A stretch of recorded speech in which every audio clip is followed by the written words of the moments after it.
Alright guys, this video is going to be empty hand techniques versus an opponent with a weapon. Particularly the weapon we're looking at is the single stick, single baton, whatever you want to classify it as. It will be an impact weapon that it can be capable in both long range, medium range, and potentially close range if you want to talk about that. Okay, so when I'm looking at my partner here, James has a stick and we're just going to work based off of a generalization of an angle 1 and an angle 2. That would be your X pattern, so that could be a forehand slash over here and a backhand slash over here. Okay, so the most important thing when it comes to empty hand versus stick is understanding the range and how to control it. In a stick range, it's very difficult for me to control the range because I can't grab a stick out of midair. I can't stop a strike that's fully committed. So I have to be able to understand where it's safe, where it isn't safe. Because of course, James has way more reach than my hands will. And when I understand that, then I'm going to understand the timing of it, right? So distance and timing pretty much go hand in hand.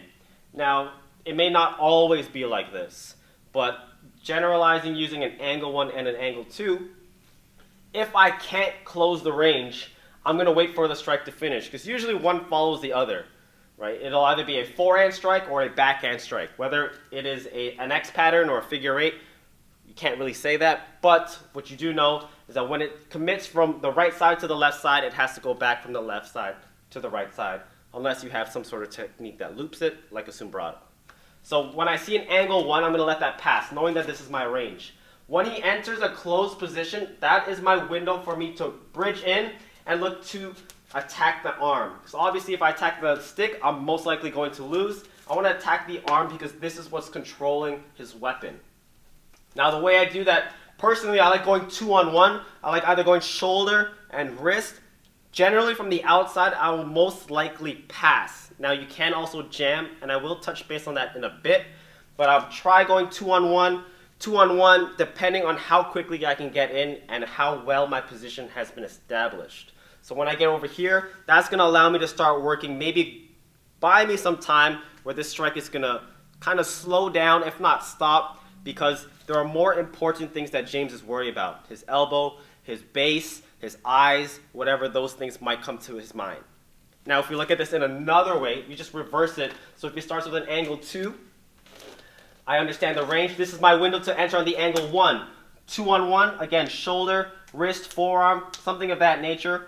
I really do like the shoulder as opposed to the sundot or the face attack, because the shoulder is a very, very strong point in terms of controlling someone's base, and this will allow me to truly jam this strike.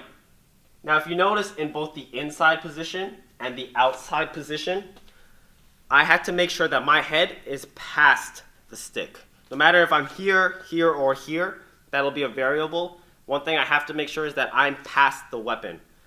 Generally, when I'm empty-handed, the closer I am, the easier, the safer it's going to be for me, because James will never hit himself with a weapon, right? The way it's oriented is that his direction and his force goes this way. So if I'm past that, now he has to resort to using his other weapons, his other tools.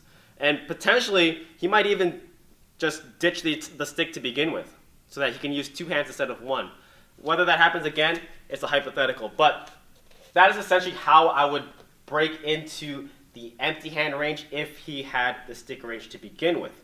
Now, if we were in a confrontation that we are kind of in the hybrid area, the gray area between stick range and empty hand range, I can do the pass or the jam on its own. So on an angle 1, I'm looking to go inside. I'm looking to jam at the shoulder. Head goes inside.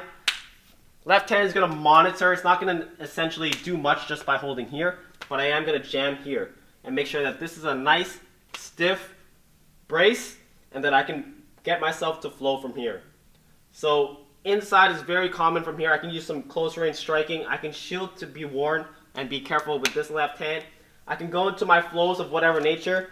The only problem is that there's a stick here, so I don't want to get too complex, too much motions. That's going to allow the stick to end up hitting me in the process. If we follow the bias stress modulus principle, it's going to be control, break, eliminate. I want to control this, and rather than breaking can also be considered defanging, disarming. I can take the weapon for myself. I can strike back. If I know any detaining techniques, now I'm going to go stick versus empty hand.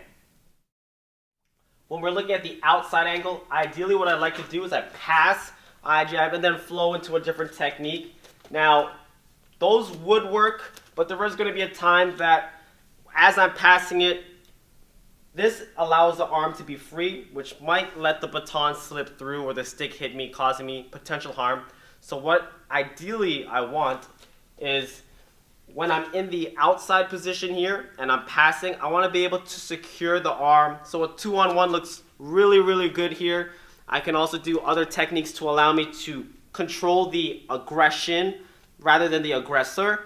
Make James worry about his well-being of his arm. Make him worry about his base.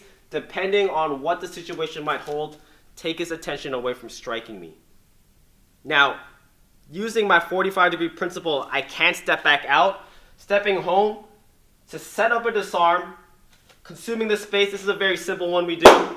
And now from here, I can flow empty hand against empty hand. And usually here is where it's fair because there's no more weapons. Now it's just who has better control, who can out-grapple the other person, who can out-strike the other person.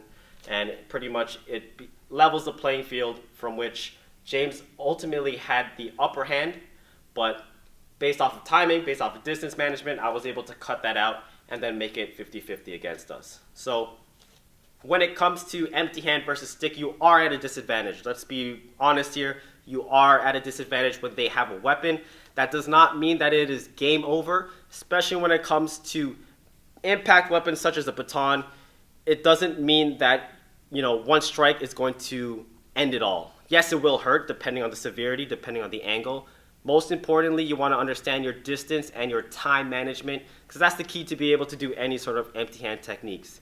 If you can't do that, you can't engage. You shouldn't engage rather because you're pretty much walking into a trap. You're walking into pretty much a hole here that you won't be able to dig yourself out of. And so be very intelligent with the weapon. That is why a lot of times in Filipino martial arts, they say that in order to truly defend against something, you have to know the offensive use. And so we train with the weapons a lot in the beginning before we go to empty hand so that you can understand the keys of what a stick can bring you. Regardless if it is your first day of training or your millionth day of training, you can see the differences when you get into scenarios like this.